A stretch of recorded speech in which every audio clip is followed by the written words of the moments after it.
for having me today. My name is Elaine Law. I'm with Avenue Code.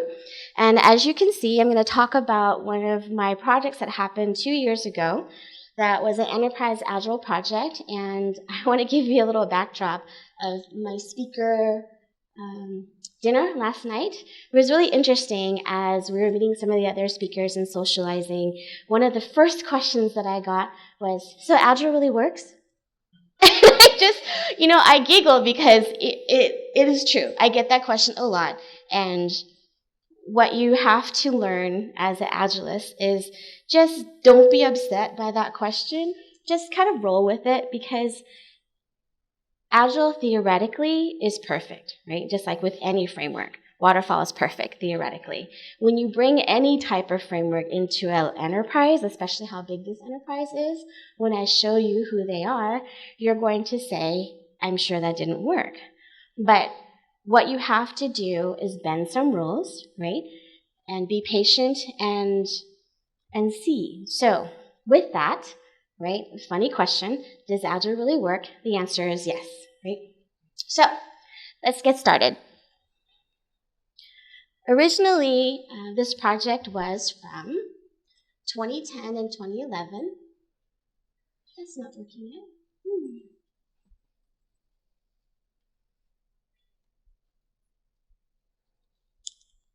Yeah, okay.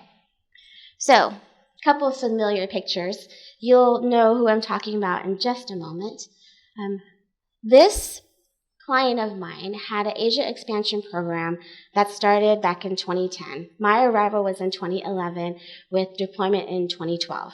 Right? You can tell by the Golden Gate Bridge where we're located, but the reason why it's actually more important is that San Francisco was one of the cities that had a lot of retailers coming. And so I want to start my story for you today with the why. So why was this customer doing this? Why were they trying to enter a new market?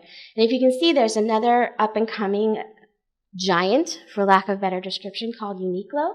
Now, I can say that name because I got this information off the web, right?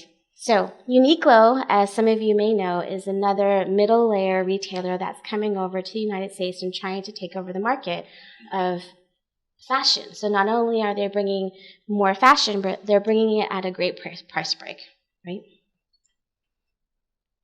So, the why. This company that you'll see up here decided to fight back. And they were fighting back because they were opening a store in one of the greatest new places in Tokyo. How many of you have been in Tokyo the last 3 years? What's that? At the airport? Yeah, that's the only place I was too. One? So, this place called the Odaiba Center was originally created to be like a new downtown area where businesses could come. And when the economy changed, they had to repurpose the area and they turned it into instead a mega mall. And the Japanese have a great way of drawing people. And so how many of you know the Transformers? Double hands maybe, Transformers? I grew up on Transformers. I actually got total geek prizes from my brother-in-law and all that kind of good stuff. When I said Bumblebee was a Beetle, not a Camaro, for as much as I love a Camaro, it was a Beetle. No, it wasn't. Yes, it was. So, there we go, right?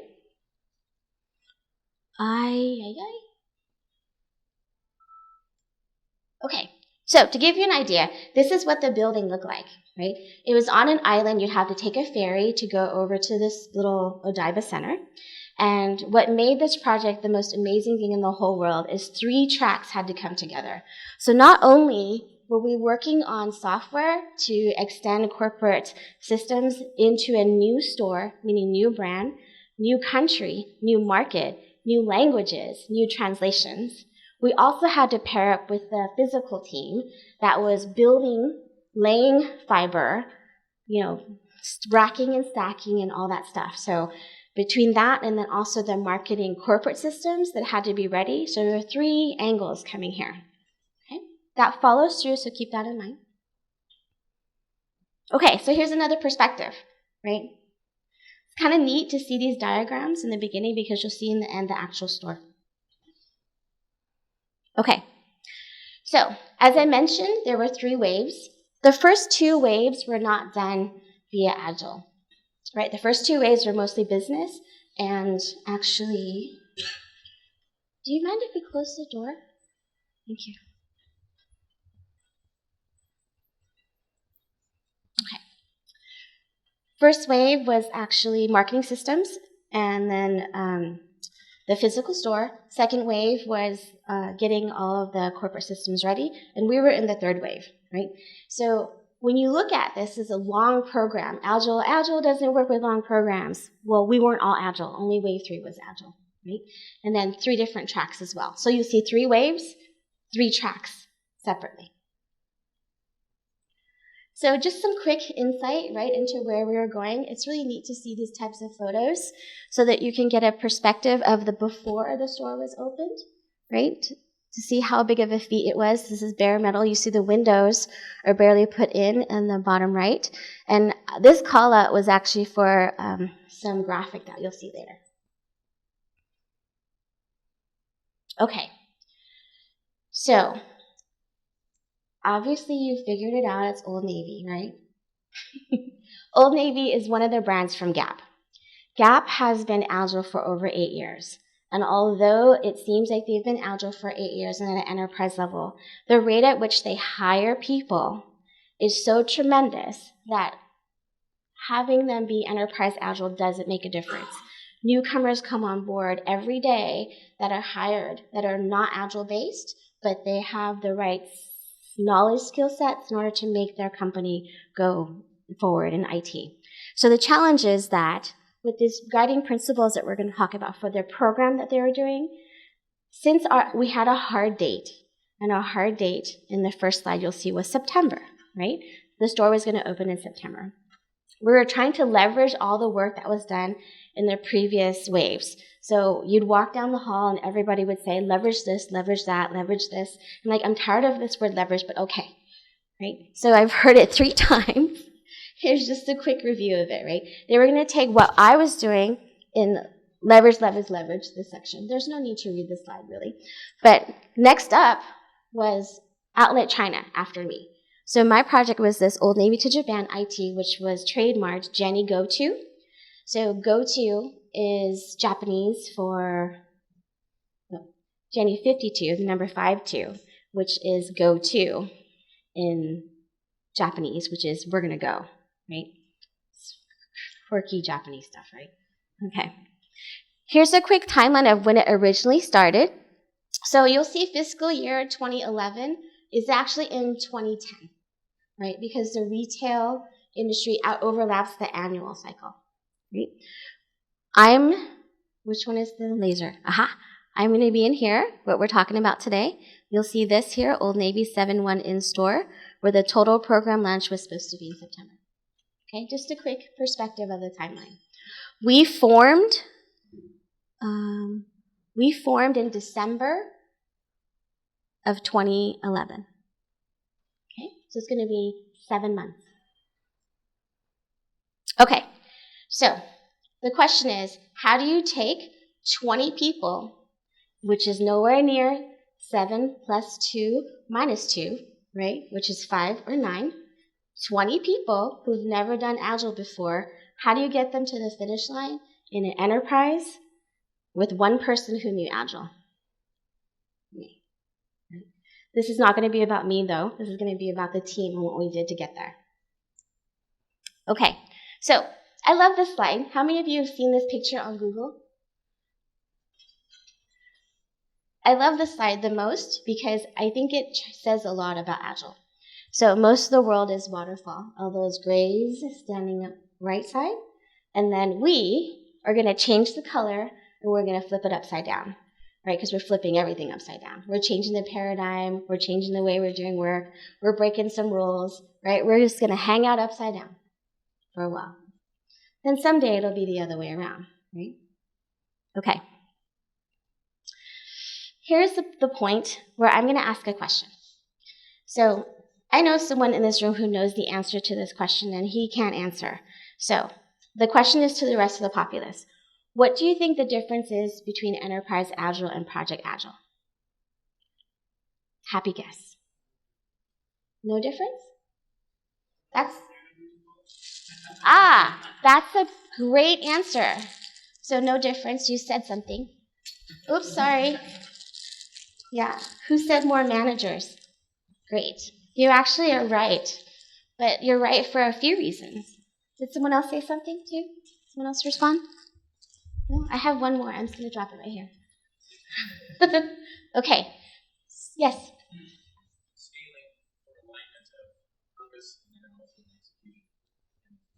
Did everyone hear that response? Oh. Try one more time. Maybe they can hear you. Scaling both in execution for dependency management and also when planning purposes for alignment of purpose. So that's a big bingo, right? And you'll see that as the slides go by. Thank you very much. What you'll see here, right, is that collaboration, little c, is not going to be enough because of the reason back there, more managers, because of the reason over here. But you're actually right as well, because nothing in the practice itself of Core Scrum, which we used, changed.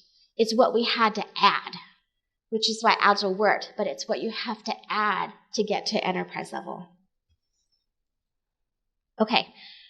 What's interesting is, before I created this presentation, and right in the beginning of the transition for my team, I asked a couple questions of leaders around in that company about what they thought Agile was and what their transformation is. These are some quotes from them. And the one that actually stands out the most is this: level of complexity of team. That ties into what this gentleman said here. Self-management of team still ties into what he said over here.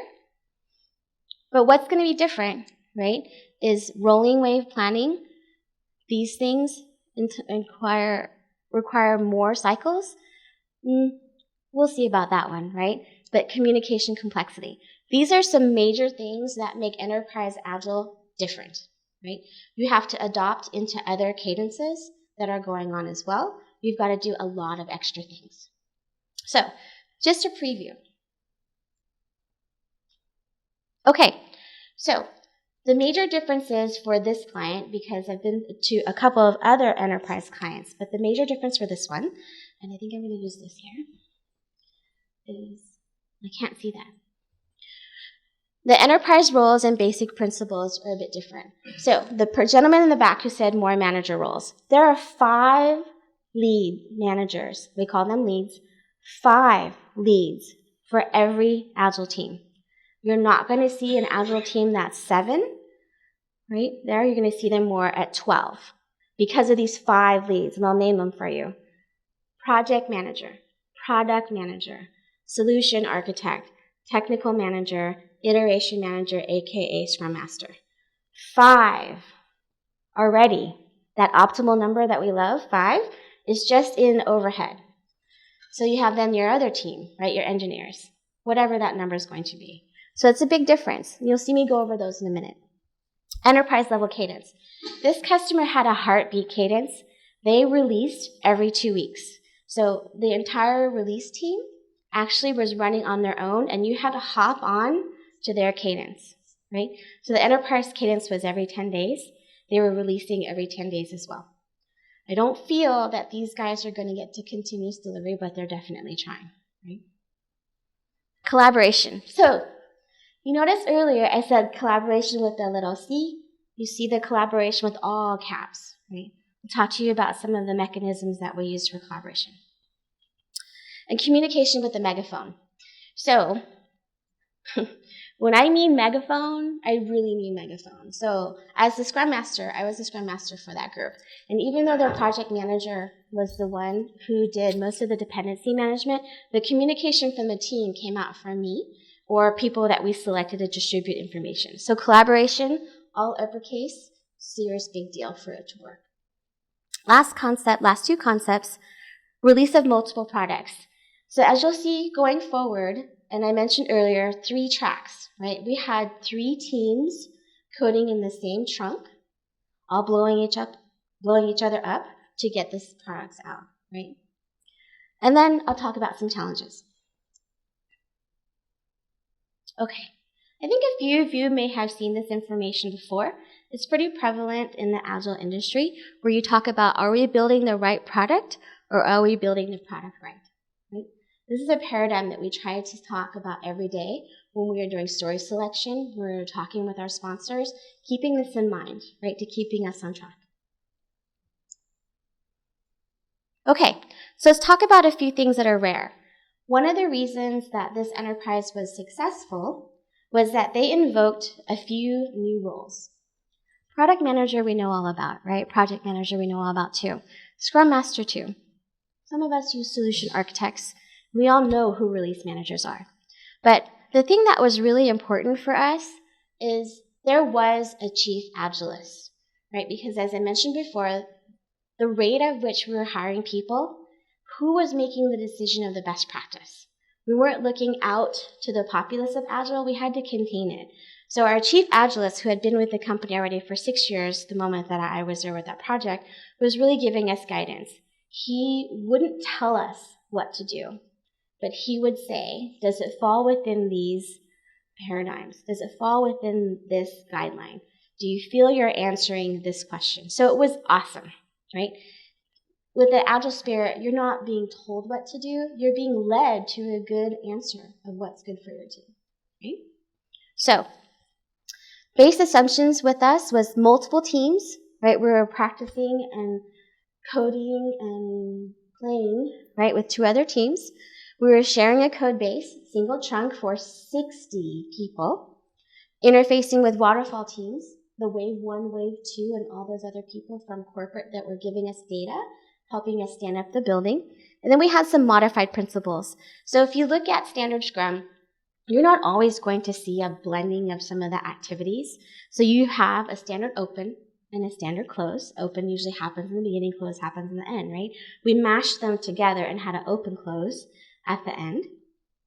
Carryover concept. At Scrum, you're supposed to finish everything you committed, right? So ability to carry over work was allowed. And then some horse trading. How many of you know what horse trading means here? How many of you get your resources stolen every day? Yeah, right? How do you keep going, right? So horse trading, we have to fight that every day. Okay. When I say the words enterprise cadence, do you know what I'm talking about? Most of you, right? Okay. Just to go over it really quickly, right? An enterprise cadence for this client was a 10-day iteration, right? Activities happened on certain days for planning. You'll see 1 through 8. Yeah, 1 through 8 up there.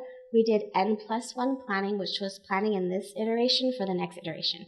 I use iterations for sprints because that's their language and it's just kind of burned in my head already. So, set activities. Not only was the enterprise level cadence for actual releasing and timing, but the planning activities were happening all at the same day. And because the organization was so large, the reason that was important is so that the outputs were available on certain days to collaborate out, right? So you'll see 1 through 8 happens, but on day 9, very particular things happened across teams, right? So product managers would then talk to each other so that we weren't playing in the same code base area because we were all in the same chunk, right? So collaboration out started to happen. Staying on top of these days were important so that other teams could collaborate with each other. Yes, so facilitation is set.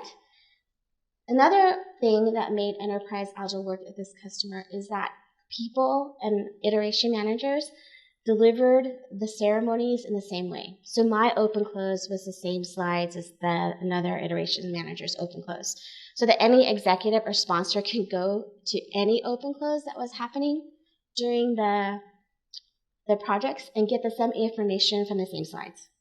Okay. A lot of unity, it feels strange because Agile is supposed to be a little freeing, but to have set cadence items and set slides, it feels a little restrictive. But as you're actually practicing this, I was there, you feel a little solidarity and a little peace knowing the format's already done. Fill in the blank in a couple of these things, do the framework a particular way, deliver a couple of things the same way. It really gave you sanity in the crisis. Okay. There's also collaboration with the big C. How many of you know what it means, the severity level of it, when I say there were 60 people coding in the same chunk? Does it make you want to cry right now? Yeah, right? It made me want to cry every 32 minutes when the jobs ran, right? So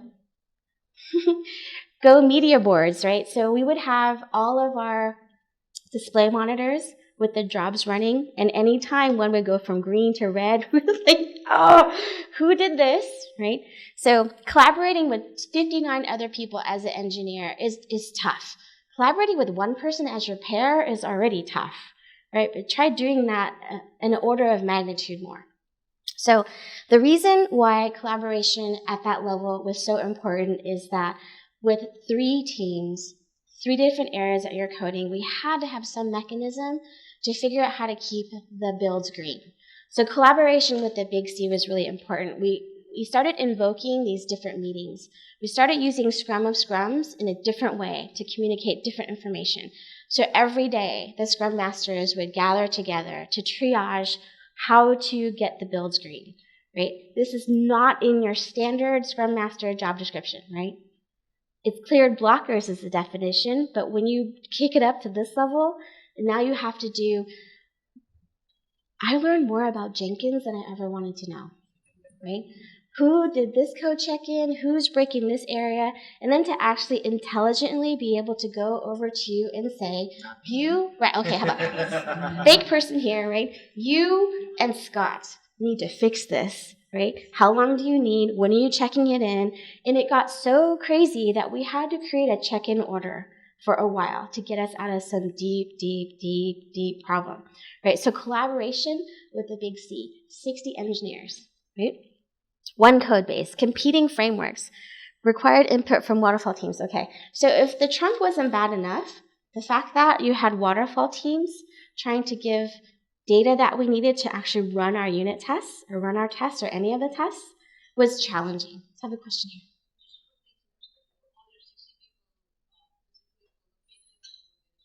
Great question. So the building we were in had 6 floors, and my team was on the first floor. The second team was on the 5th floor. And the third team was on the 6th floor. We were so packed, they jammed that poor third team inside the data center in the building. Yeah. You want to know how many times I got sick during this project? I screamed out after the 5th time, if I get sick again, I'm quitting. Yeah. Because, you're right there. Always right there. And I have 6 other of you right there, right? So it's hard. You're sick all the time.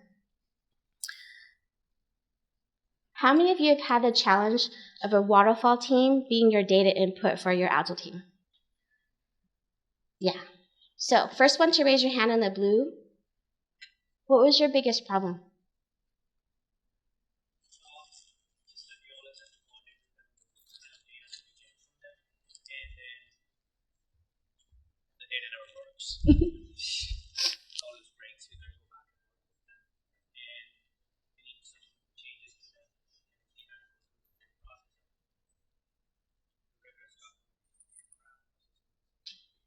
Okay, so what he said was having to get the data from them, having it not work, having to go through it again, and then changing the documentation again, and probably doing one more cycle of changing the code again as well, right? So that in itself could be a whole talk, right, on how to make that better.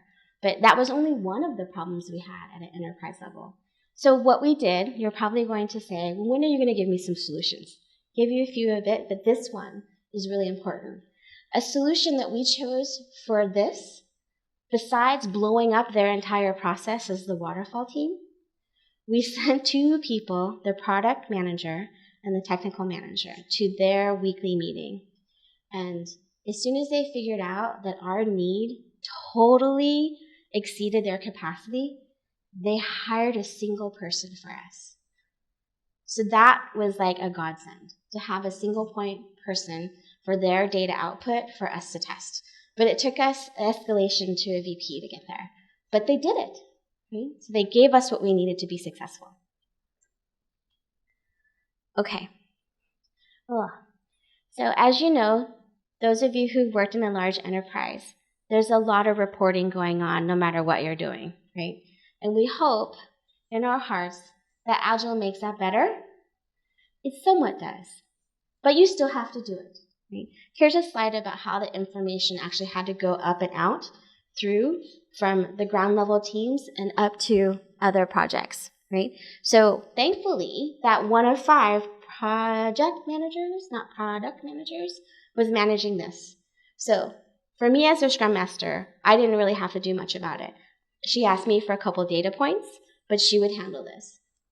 But that doesn't mean you're not doing it, right? In Agile, we hope to not do as much reporting. We hope to not have as much overhead. But in an enterprise, you have to have it. But thankfully, it's somebody else that's not always with you on your team. So it gives you a little breathing room. I mentioned a little bit about the Scrum of Scrums and how we repurposed that as a team. Information radiators with all of the build breaking and all the tracking of Jenkins. Reporting is the slide that you just saw before, but communities of practice is what I wanted to linger on right now. So in order to make Enterprise Agile even better at this client, we counted on experts in their discipline to share their knowledge as we continue to learn. So while we are curled up in the fetal position, right, wanting to die, when you came out of that crisis, you were asked to share with your other engineers or other Scrum Masters on a monthly basis. We try to move it to twice a month, but on a monthly basis to shout out or to share all the problems that you were having so that the next team who came along, because there were 59 other people, 40 other people who were going to be right behind you, right? Since we were able to kind of grease the pipeline there, other people who came right behind or in front of me, it made it a little bit better. It decreased your time on who you needed to talk to get a problem fixed, or they saw that problem just yesterday and it was in the code, right? The build was red because of a certain reason. But we began to share more and more. And so the most amazing thing about a community of practice is it completely works. As coaches and enterprise coaches, we go around talking about this concept, and people think it's just kind of a nice kumbaya. But for those of you who've participated in a community of practice, you can definitely testify that it's working, right, that it works. How many of you are in communities of practice? Ooh, maybe you want to when you get back, right? Because you're going to learn from your friend, and it's going to be valuable, and it'll help you do something in a shorter timeline next time. Okay, just to give you an idea of the complexity of release management, there are these 3 different arrows that are showing you the 3 different teams and 3 different areas that are working, but we all have to hop on to the larger yellow arrow, right? And the thing is, the bus was going, even if you weren't ready. The bus wasn't waiting. It was like BART. I'm from San Francisco. The train ride is the train ride, and if I'm right there and the doors close, I'm like, I'm taking the next train, right? Because the enterprise cadence was set. If you're not ready because you need to wait for your waterfall partner's data, you gotta wait, right? And that was allowed. You never got in trouble for missing a release because of dependencies. And dependencies is the name of the game, right, in an enterprise. Because you have inputs from another team, inputs from another application. You got to get on this train, right? All a bunch of dependencies. So I asked a few of the same people after they were done with their project, and these are the comments that they came up with. Right? I like this one. Changes are no longer negative. And if you're an Agilist, what does self-organization really mean? Right? It can mean so many different things. It can mean that you're self-organizing from the very beginning, how you want to work together. It could be self-organizing on a new Scrum of Scrum, which we had to do to clear blockers. It could be anything you need it to be to get your problem fixed, get your blocker cleared. Right? Any of you like some of these up here? Which one is it?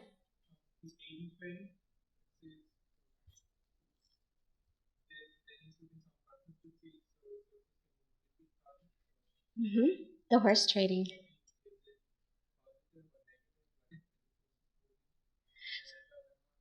So this is what I was referring to, how some of the cadence items were set. The 138 planning was set. Some of the communication pieces were set. So this 80-20 rule where there needs to be some consistencies. So that's where our consistencies were in between teams. And then the rest, you got to decide. So it wasn't like you had to do everything the enterprise way. You were allowed to have freedom in many things.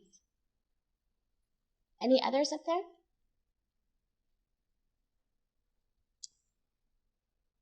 Okay. I have to change the slide because it takes too long to load. To give you an idea on the number of other applications that we had to work with for the data input person over here, there's 1, 2, 3, 4, 5 other systems that we had to work with for the point of sale. Right? So that's a big dependency and a lot of data coming our way. That's why we blew up the waterfall team and we had to get our own person. Areas of focus. Okay, it was a point of sale system as well. And then you already know it was for Tokyo. Okay. So we love our product manager, right, because he got the concept of ranking. And when it came to new tenders, right, Japan has these great concepts of private label cards or specific coupons or great things like that. But they also, culturally, don't return items. It's not respectful. So when you say buy and return and gift card and private label, it's not in that order. It's buy, credit card, return is down at the bottom. So we got to launch without having to return items because they just don't do it. So it's interesting, new additions to open the store, but have different perspectives. All these things we have to culturally think about. Okay, this is what I mentioned before. Our kickoff was 12/5. Our store opened on 7/12. So we have data that actually supports that our Agile team opened a store 30% faster than the previous year doing it in Waterfall. So we did it in 7 months. The previous team did it in 10 months. That's an awesome stat.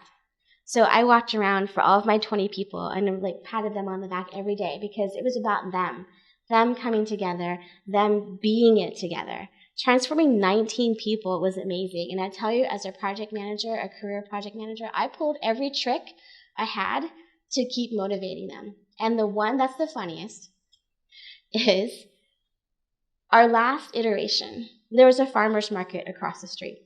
Our last iteration, I actually bought 4 bundles of mint. And I stuck them on their tables. And I gave them some aromatherapy. It actually worked. It's the craziest thing. Because frowns in the morning, smiles after lunch. So, deep breath, smell some mint, right? It's so funny. I talk about so many war stories with this project, and I will be completely transparent with you. I could not talk about this project for the first year that I left it because I was that wounded, right? That tired, that exhausted, not even wanting to think about Old Navy, not even wanting to go to that building that I worked in forever. And so this is 2.5-year-old data. And I'm going to show you some very proprietary information. So be careful with what you say and share about it after you leave this room in the next few slides. But it was just total war. And you see me today skinnier than you're going to see me on the slides and video because of it. So we called it the Agile 12 pounds. Well, it was 12 pounds for me, but at least everyone gained 5 pounds. Right? The candy, the stress eating, the everything. Right? So you'll see some of my team members coming up. Oh, let me back up. A couple of the other things that made Enterprise Agile work here. Was it what? These 2 milestones?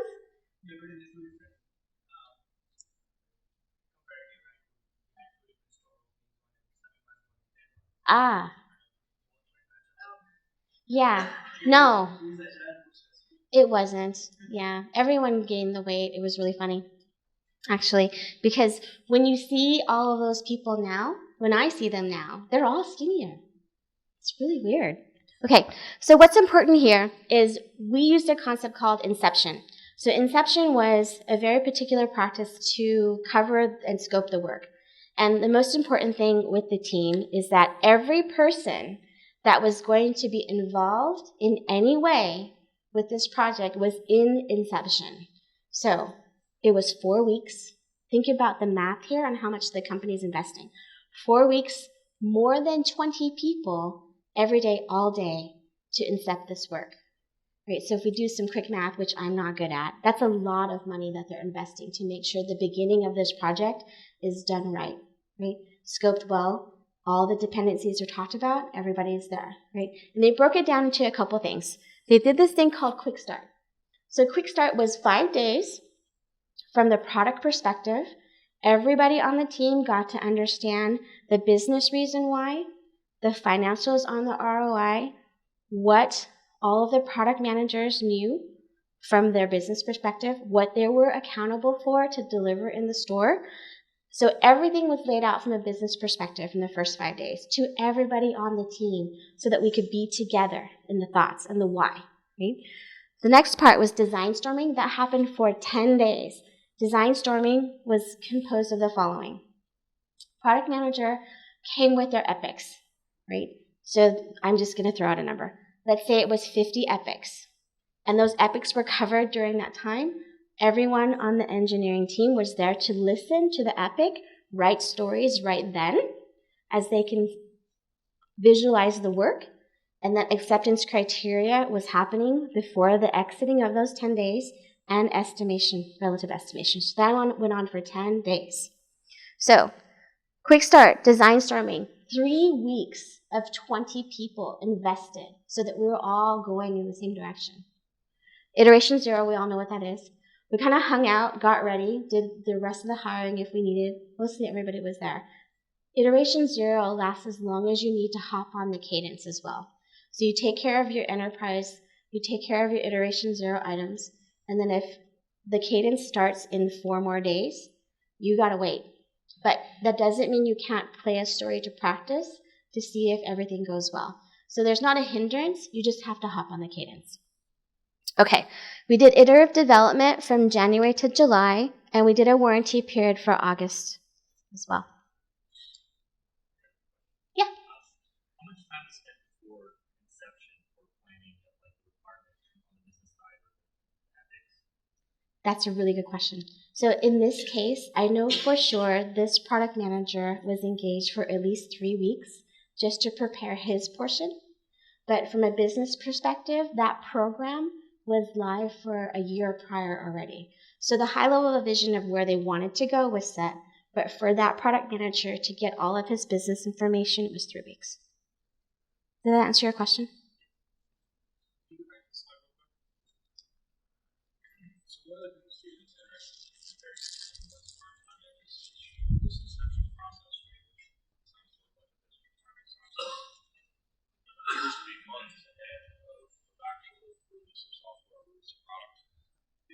Is the environment really static enough that you're working or having create problems? Or is there other iterations that are running back from your dev cycle back into exception type concepts to resharpen your business requirements? I think I understand your question, so let me see if I can paraphrase a bit. So you're saying that the 3 weeks here to get ready for our project team, did things shift in those 3 weeks so that we might have had to refactor in any way? And then how did that affect? So like in my business, things we planned 6 months ago aren't something that I would want to be shipping 6 months later. Things change. Yeah. I'm interested in, did you feel that undertow, if you will, or was that not a factor? So there's 2 saving graces. We actually did feel that, but your number 1 saving grace is your product manager, in this case, was able to say, hold all these items. These are all going at a later time once we launch. And then the other part was we were going into a new market, new brand. So we didn't have a lot of dependencies that were already in play. Coming back home in the end to go launch, then to bring on more partners was our hardest time. For the numbers here, why you have iteration 1 and the process 6 and iteration 6? Yeah.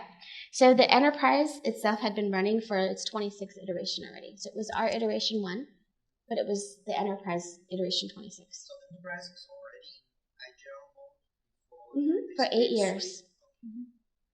What what's the relationship? Forgive me. You mentioned Old Navy and you mentioned Gap has implemented that. What's the relationship? Okay, sure. Gap is the parent company that owns Old Navy, Banana Republic, Pepperland, Intermix, and Athleta. And I never showed something. no worries, you won't need a coupon then.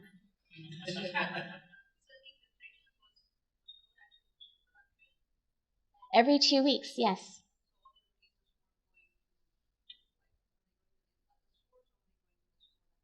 That's a great question.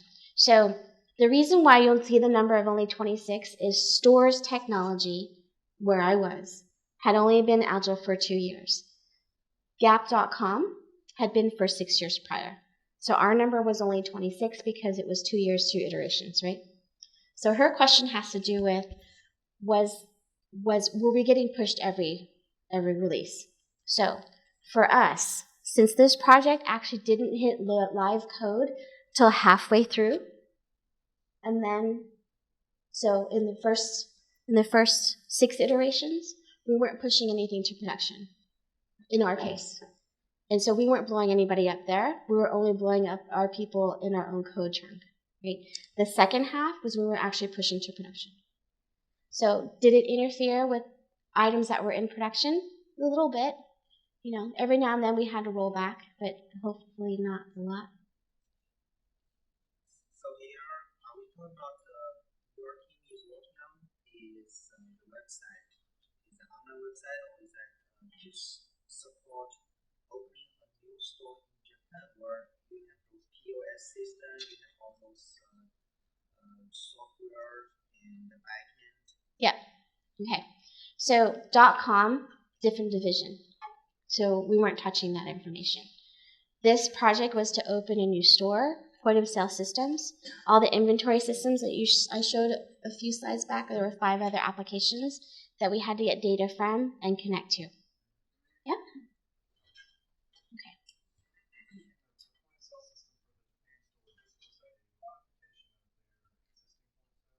Yes.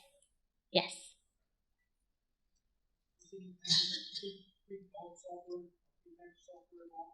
Very old Oracle POS. Anyone else? Okay, where were we? Okay, so these next few slides I think would be pretty helpful for you because it gives you an idea of how the team started out with their first cut on what they thought the information would be, and then how the team ended up at the end. So in the beginning, right, when we came out of Inception, we had 87 stories and 819 points covering all these different systems. 1, 2, 3, 4, 5, 6, 7, 8. 8 total. No, it's actually 7. It's actually 6, right? Because this is promotions is a feature. Technical was just kind of hardware stuff. So 1, 2, 3, 4, 5. 5 plus our point of sale, same as before.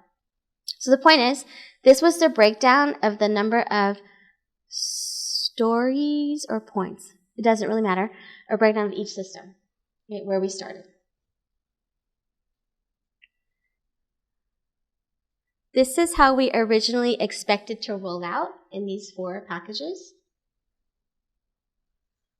I'll linger here because this is what we ended up delivering.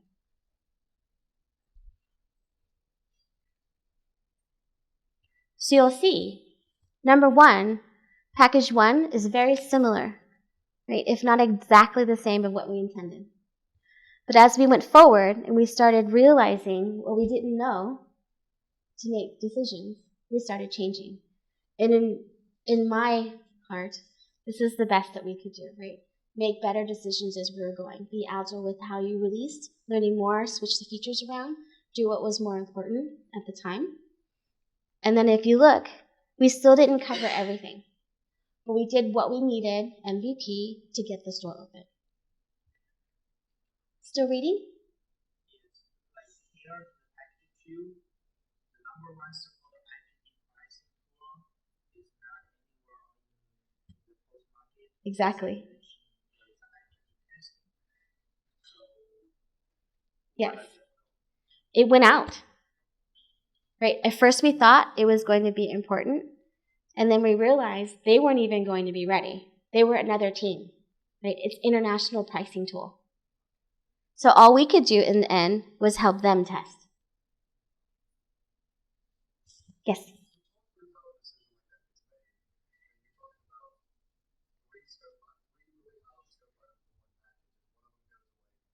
Yep. Great question. So every other iteration, which is once a month for us, we saw our sponsor. So the director of stores technology was with us all the time. He became my new best friend. And what would happen is when we knew that we were going to do a package change, we met with him as soon as possible. Transparency was the key to success here to executives, as long as they knew what was going on. They never asked us, they never gave us approval. We told them what we needed to change, but he was with us every time. So the meeting kind of went down like this. We used a particular tool called a burn-up tool, which gave us some forecasting. It would change the scope line and the date based on the number of points we were playing was an average that changed this line to predict this date, right? And with that, it was either we're coming in at this date or we're coming in at this date. What do you want to trade? Right? So we would come with 2 or 3 different solutions. We would say, we want this one. If we have to have this one, we need some concessions. More people, less dependencies, stop them from working to keep blowing us up or do something, right? So we gave options of what we needed, and we asked for the one that we wanted. So we were coming to the table to let them know. We had the power as a team. Rare, right? Has it happened to me again since? Not really. Only once. Anything else here?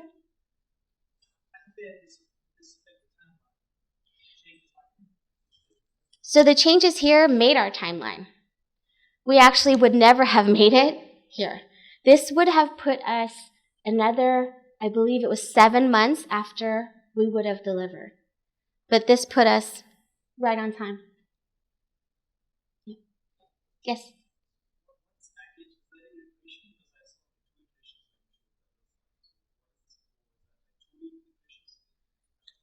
A package is a bundle of features that we deliver. No. It's relative. Anyone else?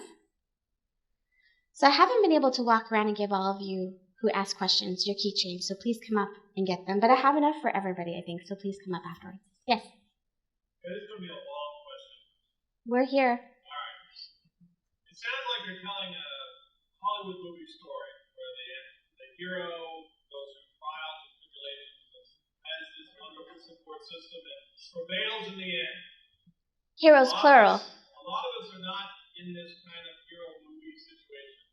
A company that's willing to spend 4 weeks of just training and or some other stuff. Do you have now that you look back at this and you've worked on other Agile projects, do you have some insights on how we might be able to get closer to ideal Yes. when we're working with a more sluggish and say Luddite kind of company? I do. And I'm glad that you asked it that way, because I feel, even though I paid for this with a lot of my life, that what I learned is why I'm standing here to talk to you today about what it could be and what a lot of things are like. So the only reason we got what we got and everything was kismet here and the stars aligned is that we got lucky, right? We got lucky because a few things, right? The people on my team were amazing. Right? It wasn't a hero singular, it was 20 heroes who came together, right? We ate, we cried, we slept, we did all those things together, right? And it was very difficult. And in the next few slides, I'll be able to share some things that will hopefully make it more personal for you. Thank you for that. Okay, just to close out from the previous slide, this is how we finished in the breakdown. So we descoped, right? We had 60 stories remaining, 644 points remaining, which was a lot of work, which is why I was saying it was another 6 or 7 months, right, of work that we didn't do and got deprioritized so that we could open the store, right? So You can probably look at this slide a little later in more depth on where the changes were, but the point is we left work behind, right? Which is fine. Same slide, different perspective based on application area.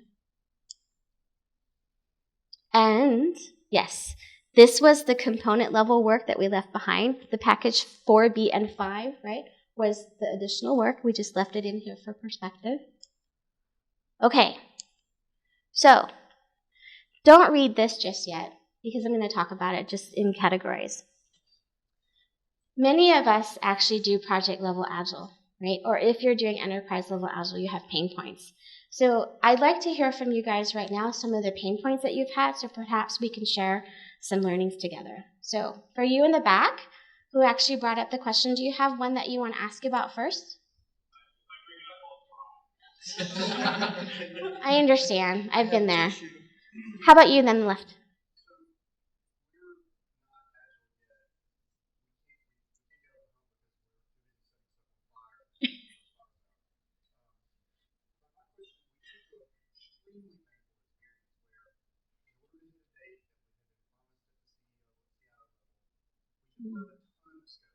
Mm-hmm.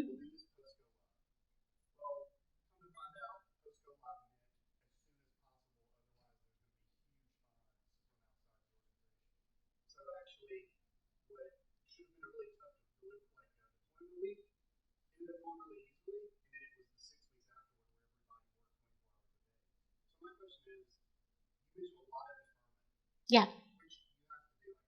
Yep.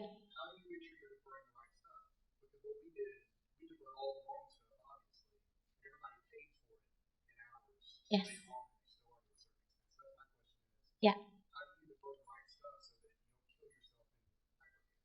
That's an amazing question. And for your business, my first question to you is, are you able to put a money value to the work you deliver? What is it going to cost you if you don't do something?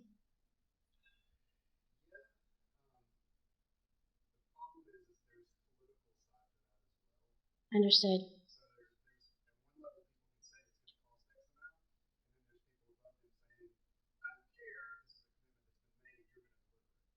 So unfortunately, that's the first problem. I don't care. This is the commitment we made. You're going to deliver it. And that's hard because that came from your CIO, right? So transformations and transitions fail at the top. They don't fail at the bottom. Right? If you don't have the top person, the person in charge of the entire department bought in, it doesn't matter how many grassroots successes that you have, right? The bottom line is the value of your company. So I had to make that decision with my team. Actually, I didn't make it. Our team made it. And chip and pin for credit cards, right?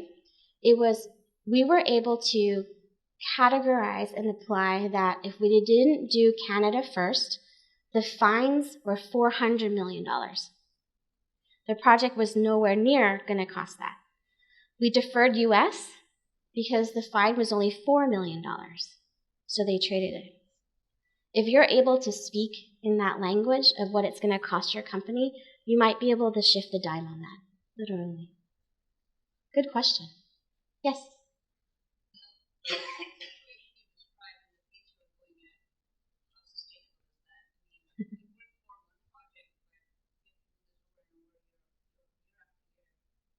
Yeah. So the pace was cruel. It was just straight cruel. We had a few non-breakable items, right? Those things were, you went home at 6 o'clock. That's it. I was actually closing laptops, right? Go. And I don't want to see you online at home, right? So even though the pace while you were there was grueling, you got to go home and you weren't allowed to think about anything else. If I actually saw you online or saw an email from you or something after, I was like, what are you doing? Stop. Really, this is for your own health, as opposed to the other thing you would normally get, right? The pace was hard. It was 8 months total if you count the month of December for inception at that pace, and you really can't take much more than that.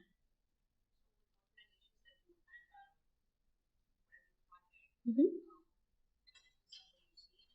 That's a really good follow-up question because this organization just moved to only authorizing 6 months at a time now. Nothing goes over 6 months because of that pace. So I had 2 other questions over here, right? How do you deal with possible Yeah. organization I work for? There is no support team. It is development. How do you handle that? Yeah, that's interesting. The original leaders that did this transformation were very thoughtful, and because of the following 2 things. One, the release team, very mature and very responsible for doing a lot of the testing, so much of it was caught before it went out the door. The second thing they did was created a team called MiniQ, and MiniQ was basically level 4 support, so that if you caught a bug out of production, those guys handled it with project team engineers' help if they needed it. So not only it wasn't coming to the project team and all 10 of you were working on it. You send one person to a persistent production level 4 team to help. You mentioned on this project you have been sick for 4 or 5 times. Yes. So when that happen, does that mean you take it off? And when you were not there, and who is taking the role of the Scrum Master? Good And question. how does that impact the project? The Yes. sprint? Yes. So, remember before in the beginning I talked about 5 leads? That's there for a reason, for redundancy. So if I were sick, either the TM took over, or the PDM even took over, or my project manager stepped in. So you had 3 other people that could sub for you. So they in the mindset of endorsing Agile? Yes, they have to be. So one thing I didn't show you was that there was a persistent leads meeting. So all 5 of us would meet after stand-up on days 1, 3, and 8 as well to stay synced up so that we could cover for each other. It was only like a 10-minute thing. One last question. When I was taking the Scrum Master course, and the instructor said, with Scrum Master, there is no need for PM. Sorry, I am mic'd, I forget. So, okay. That really depends on where you work and how you're approved. 17-year project manager, right? I have a personal opinion and a professional opinion. So, the professional opinion and personal opinion are pretty close, right? But it basically boils down to this. If you're working for an organization who funds out of portfolio money, meaning there's a group that manages your enterprise money on where you get projects done, you need a project manager because there's a lot of maintenance in that. Risk management money, contingency money, give backs, how they balance the funds every month, all the reporting that goes up to the CIO, whole different big gigantic ballgame. If you're in that world, you need a project manager. If you're in a different type of corporation where funding doesn't come like that or isn't managed like that, you probably don't need one. You get to add up all the bills and you hand it to your manager. Done. Right?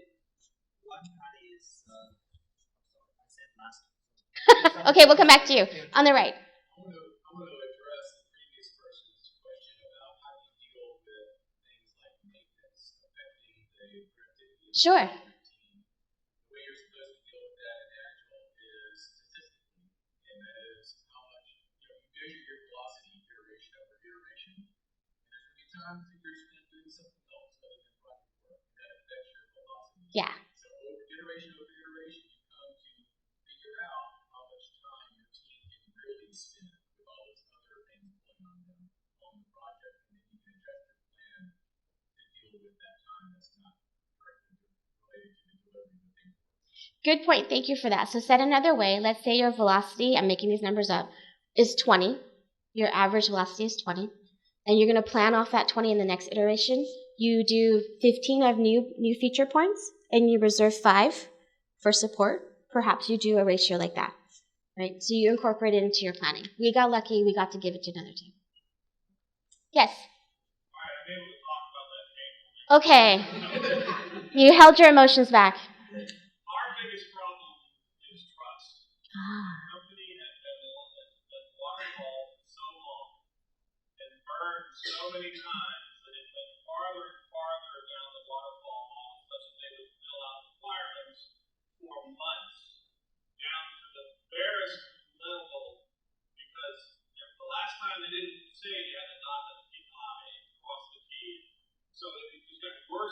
worse and worse. And one of the first things about Agile, now I've been an Agile developer for 15 years, trying to get the client to trust you. Yes, I'll deliver this in 2 weeks.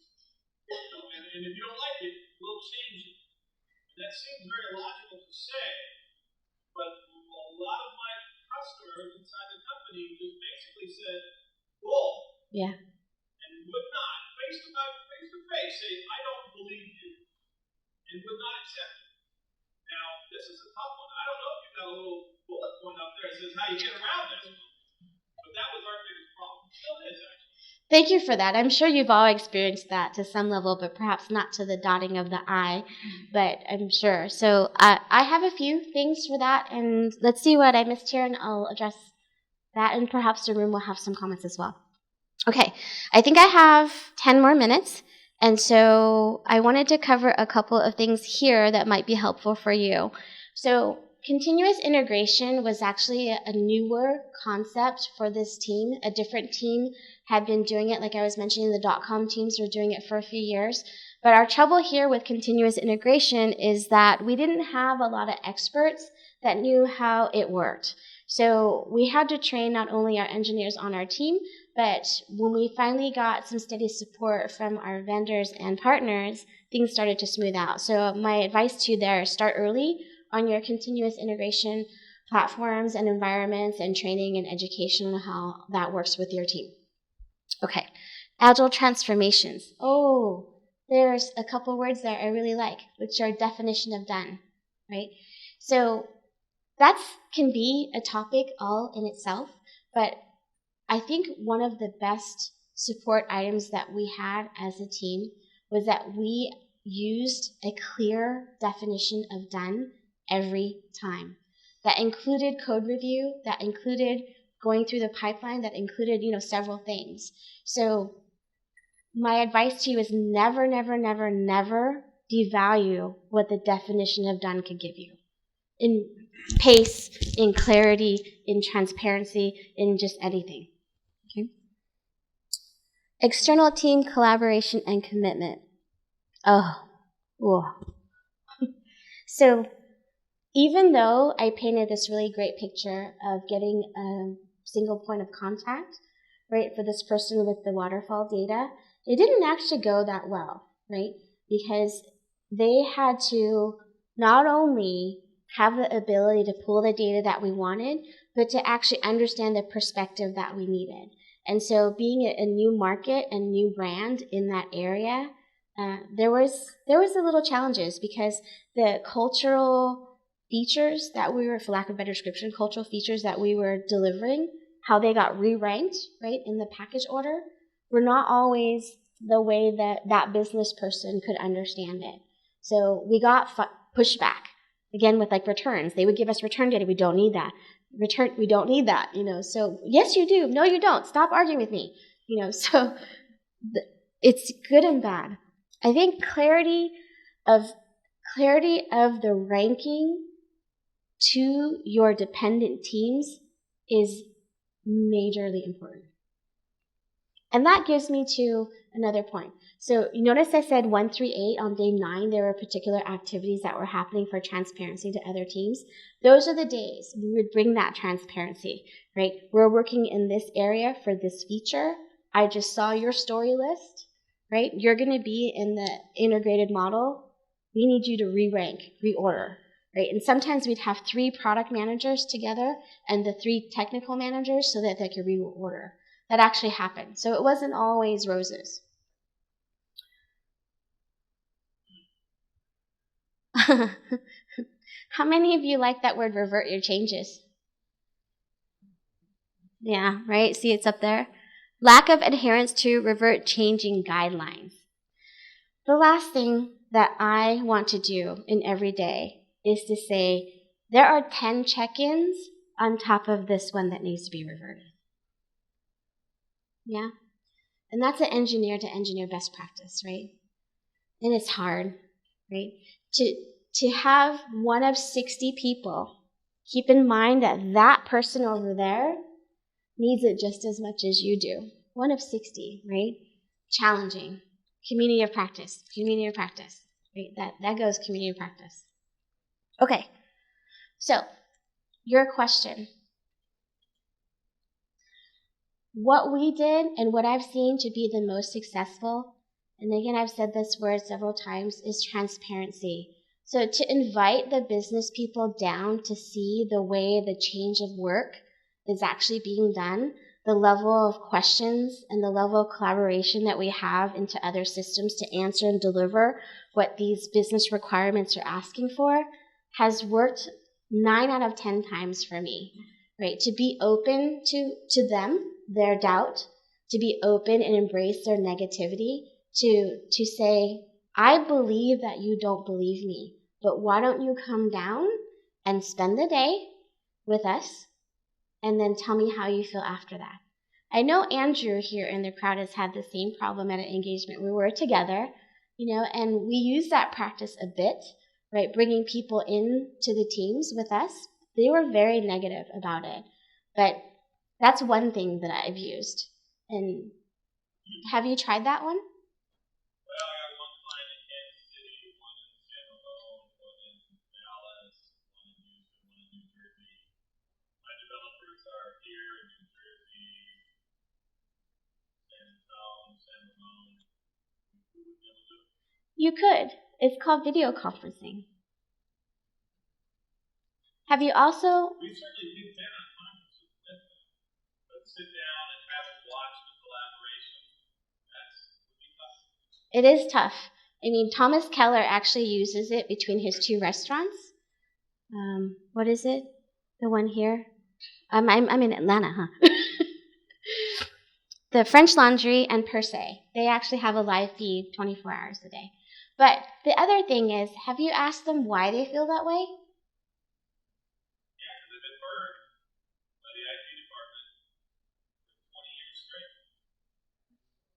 Wow, that's a hard number to beat, 20 years. I got you. What have you tried so far? Well, I haven't tried mint. Aromatherapy works every time.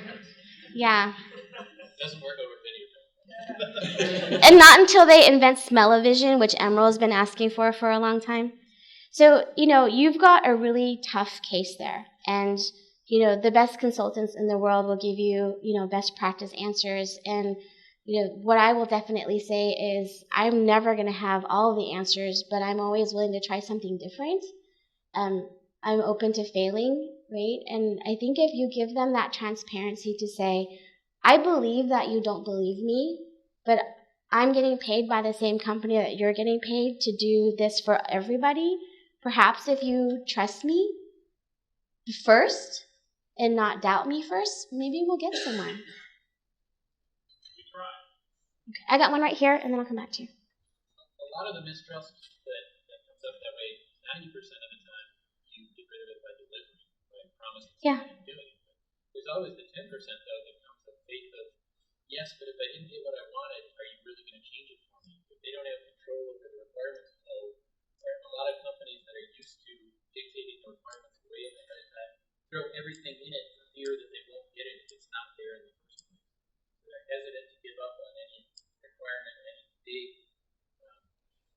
waterfall-like cycle because they might not need everything they need. So part of it is actually delivering, but part of it is transparency or control over the requirements. Saying that this is what we plan to work on next, but you've got the choice to reprioritize that if you what we gave you is what you need. You might not have faith that they've got that control. Yeah. A lot of business people don't want to give up control. And a little bit is about that.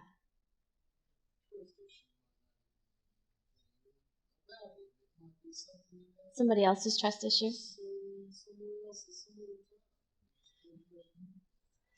Thank you for your time. In the last 5 minutes, I want to show you a couple of slides. Let me take this question first. Thank you. And losing the 13 pounds? Coming back onto the such a big team. Yeah. The team sitting in different floors and offices, and I'm not even getting into the fact that you might have external team collaborations. Yeah. How do you collaborate? You have external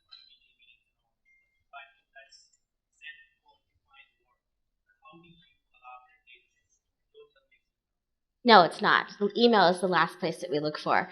So we normed over face-to-face communication only. If it was an email, it was only because we had to follow up with some other manager. So what really made the 3 projects work together were the 3 iteration managers were always talking. We knew what they were doing. They knew what we were doing. We were always talking about it, sharing information. We knew each other's team members. It was like we were a family of 60 with our each own family of 20. Jira? Yeah. So here's the money slide, right? You want to see actually how it went down. So remember I said that we opened 3 months prior than the last store. So if you take that number, $150,000 is what we made the first day.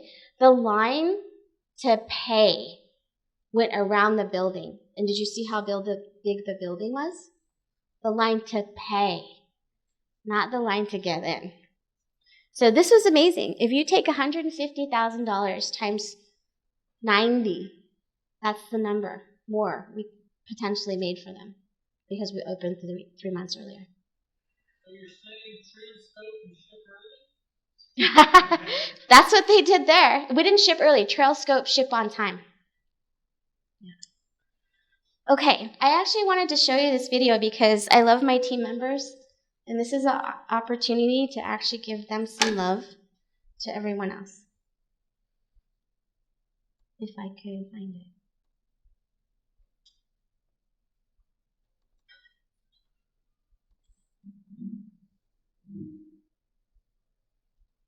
Oh, that's not working very well. No sound?